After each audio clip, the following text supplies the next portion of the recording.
আসসালামু আলাইকুম। আমার প্রিয় শিক্ষার্থীরা, আজকে আমরা আলোচনা করব একটা ফাংশনের একক এবং সার্বিক ফাংশন নিয়ে। মূলত আজকে আমরা ২টা প্রশ্ন নিয়ে আলোচনা করব। ইনশাআল্লাহ এই প্রশ্নগুলো আলোচনার মাধ্যমে তোমরা কোন একটা ফাংশনের একক কিনা এবং সেটা সার্বিক কিনা সেটা বুঝতে পারবে। প্রথম প্রশ্নটাই হচ্ছে, তোমাকে দেওয়া আছে ২টা সেট, একটা হচ্ছে A আর একটা হচ্ছে B সেট, এবং বলছে এমন একটা ফাংশন আছে যেই ফাংশনটা such that A is related to B। তার মানে আমাদের ফাংশনটা হচ্ছে A হচ্ছে ডোমেন সেট আর B হচ্ছে কোডোমেন সেট। A সেটটা হচ্ছে রিয়েল নাম্বার সেট থেকে শুধুমাত্র 3 যেই সংখ্যাটা আছে সেটাকে বাদ দিয়ে দিবা, আর B যেই কোডোমেন সেটটা আছে সেখানে রিয়েল নাম্বার সেট থেকে শুধুমাত্র 1 কে বাদ দিয়ে দিবা।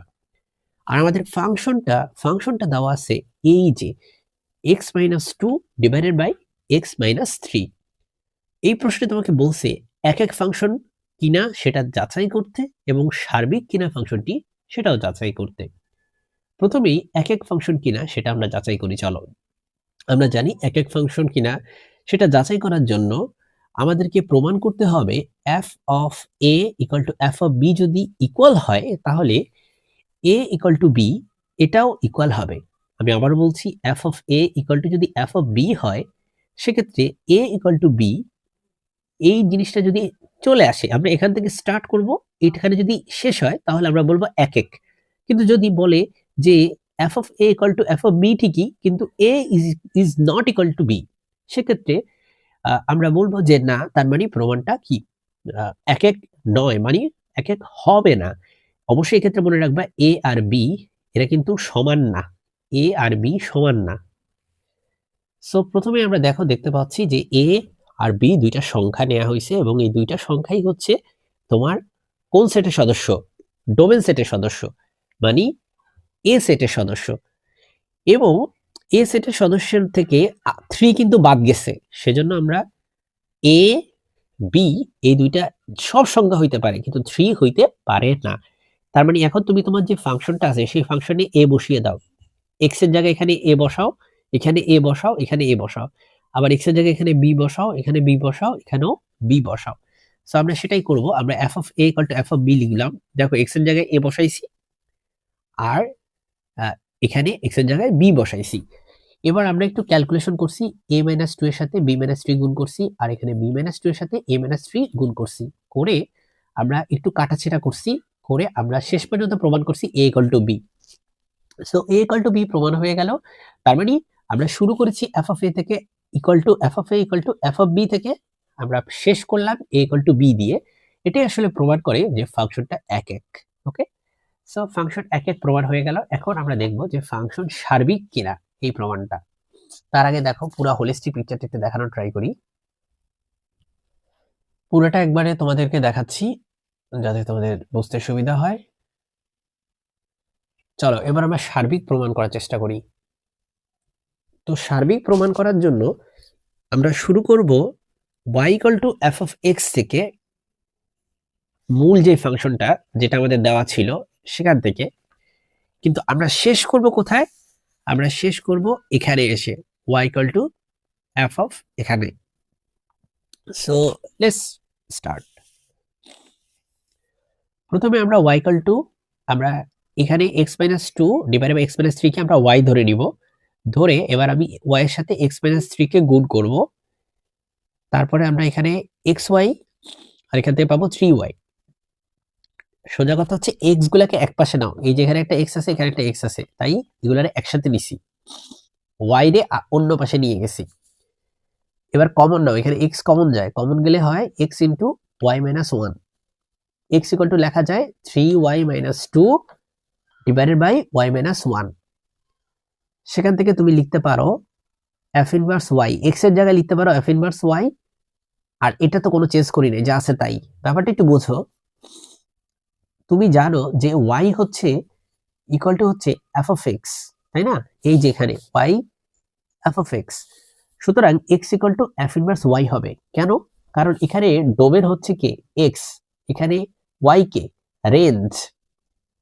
আচ্ছা, এবার এই যে নতুন একটা ফাংশন আমি নিলাম f ইনভার্স, এই ফাংশনটাতে ডোমেন কে? y আর রেঞ্জ কে? x। তার মানে কি উল্টায় গেল না? আগে যেটা ছিল ডোমেন এখন সেটা হয়ে গেছে রেঞ্জ। আগে যেটা ছিল রেঞ্জ, এখন সেটা হয়ে গেছে ডোমেন।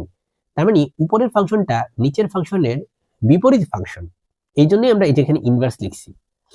সেই লজিক অনুযায়ী আমরা লিখতে পারি যে x equal to f inverse y, সেই লজিক আমরা লিখতে পারি x equal to f inverse Y.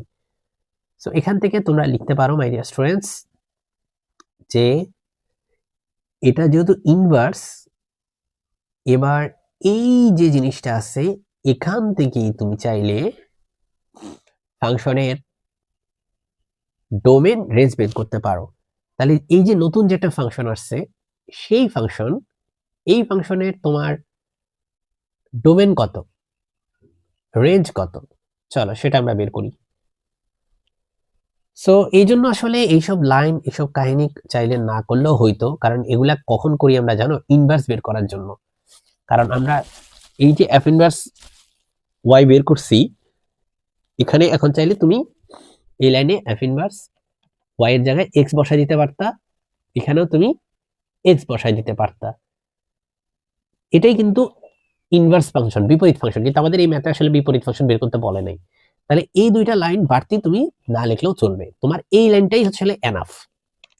এখন তোমার কাজ কি, এখন তুমি দেখো আমরা যে নতুন যে ফাংশনটা, দেখো এই ফাংশনটা, যে ফাংশনটা আমাদের দেয়া ছিল সেই ফাংশনের ডোমেন হচ্ছে এক্স, আর এইখানে সে কি হয়ে গেল, রেঞ্জ হয়ে গেল। আর এখানে যে ছিল রেঞ্জ, সেখানে কি হয়ে গেল, সেখানে কি হয়ে গেল, ওয়াই ছিল রেঞ্জ, সেখানে এসে ডোমেন হয়ে গেল, তাই না? তাহলে বোঝা যাচ্ছে যে এখান থেকে যদি আমি ওয়াই বের করি, কারণ এই ওয়াইটা হচ্ছে কি এখানে ডোমেন, কিন্তু এই ওয়াই তো এই ফাংশনের ক্ষেত্রে রেঞ্জ ছিল। তার মানে আমি যদি এখানে ওয়াই এর কন্ডিশন বের করি, তার মানে আমি অরিজিনাল ফাংশনের ওয়াই এর কন্ডিশন বের করতেছি, আর অরিজিনাল ফাংশনের ওয়াই হচ্ছে রেঞ্জ। সার্বিক প্রমাণ করার জন্য আমি অরিজিনাল ফাংশনের ওয়াই কে বের করতে হবে। তো দেখো এখানে 3y - 2 ডিভাইড বাই y - 1 আছে, তো সব মানই এটা গ্রহণ করতে পারে, কিন্তু y - 1 কি কখনো 0 হতে পারে, নিচে কি কখনো 0 হতে পারে? আমরা জানি কোনো কিছু 0 দিয়ে ডিভাইড করা যায় না, সুতরাং y এর মানটা 1 হতে পারে না, y এর মান 1 ছাড়া সব হতে পারে। সেই জন্য দেখো আমাদের y এর মান সব হতে পারে, সব হতে পারে, কিন্তু শুধুমাত্র 1 হতে পারে না। তার মানে বি সেটটা হচ্ছে কি, আমরা কি পেলাম, বি সেটটা আমাদেরকে দেওয়া কি ছিল, এই যে বি সেটটা সকল বাস্তব সংখ্যা সেখান থেকে 1 বাদ। আবার আমরা ওয়াই কি পেলাম, সকল বাস্তব সংখ্যা কিন্তু 1 বাদ, তার মানে ওয়াই বি সেটের সমান। ওয়াই হচ্ছে এখানে রেঞ্জ, রেঞ্জ সেট, আর বি হচ্ছে কি এখানে কোডোমেন। রেঞ্জ আর কোডোমেন যদি সমান হয় তাহলে ফাংশনকে তুমি সার্বিক বলতে পারবা, সুতরাং সার্বিক প্রমাণ হয়ে গেল। এখন চলো আমরা একটু হোলিস্টিক পিকচারটা দেখা ট্রাই করি এটার, এই সেম ম্যাথের।